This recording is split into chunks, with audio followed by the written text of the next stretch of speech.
একটা মেয়ে সবচেয়ে অসহায়, কখনো তার পরিবারের কাছে, কখনো তার স্বপ্নের কাছে, কখনো তার ইচ্ছের কাছে, কখনো তার ভাগ্যের কাছে।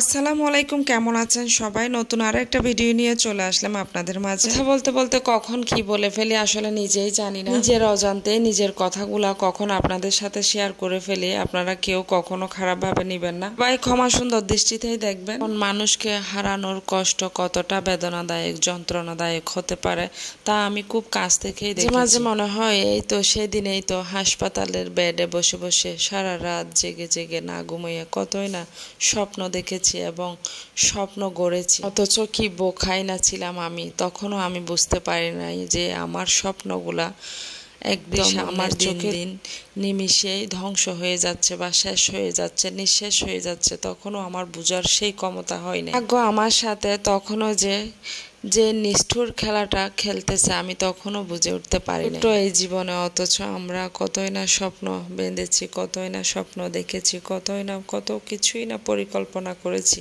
যাই হোক, সেদিকে আর নাই যাই। অন্য একদিন আরো অনেক কথা আছে যেগুলো আমি একে একে করে শেয়ার করে নিজেকে হলেও একটু হালকা করব।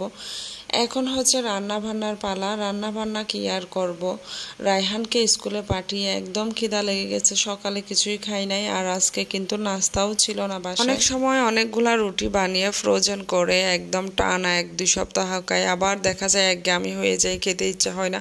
পাউরুটি এনে রেখে দিই বা অন্যান্য বিস্কিট এনে তারপরে সকালে খেয়ে ফেলি। নাই চলে যাব। সকাল হওয়ার সাথে সাথেই একদম মাথা শেষ হয়ে যায় কি রান্না করব বা ছেলে কি খাবে, কি পছন্দ। প্রতিদিন মুরগি ভালো লাগে না, রায়হান আবার একটু মুরগি পছন্দ করে। কয়েকদিন ধরে হালকা হালকা বৃষ্টিতে একদম চারিদিকে ভিজে একদম শেষ। কিছু কাপড় ছিল ধোয়ার, কাপড়গুলোও এখন আর ধোয়া হবে না।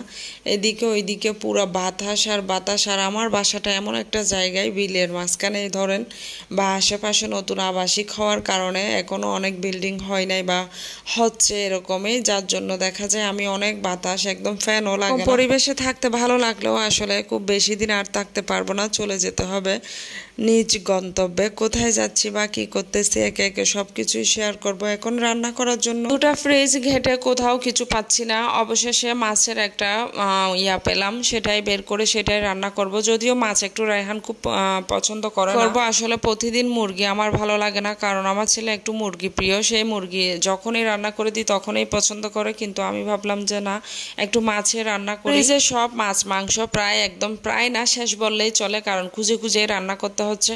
যেগুলা মাসিক আর কি রেখে দিই একদম ফ্রোজেন করে বা প্রসেসিং করে, সবগুলাই শেষ। এখন এনে আবারও রাখতে হবে। আলু দিয়ে মাছ রান্না, যদিও আমাদের চিটাগাংয়ের মানুষ কোনো তরকারি দিয়ে মাছ খুব একটা রান্না করে না, ইদানিং টাইমে অবশ্য রান্না করে, তবে আমি আলু দিয়ে একটু রান্না করলে দেখা যায় রায়হান আলুগুলা খেতে পছন্দ করে। বাচ্চারা একটু সব সময় আলু প্রিয় হয়ে থাকে, আলু যেখানে দেন না কেন একটু টেনে টেনে তারা খাবেই। তো ওইটা চিন্তা করে আমি মাছের মধ্যে আলু দিয়ে দিলাম এবং টমেটো দিয়ে একটু একটু ঝোল করে রান্না করব, কারণ আমার বাসায় ঝোল করা আছে, কিছুই করার নাই। এগুলা কাপড় চোপড় ধোয়া ছিল, কিন্তু কিছুই করার নাই, একদম বৃষ্টিতে সব দিকে শেষ। এখন আর ধুবো না, কালকের জন্য রেখে দিব। এখন হচ্ছে রান্না বান্নাগুলা সেরে আমি নিজেও ফ্রেশ হয়ে নিব এবং বাচ্চা আসবে, তারপরে খাওয়া দাওয়া শুরু করে দিব। তো ভালো থাকেন, এর মতো আল্লাহ হাফেজ।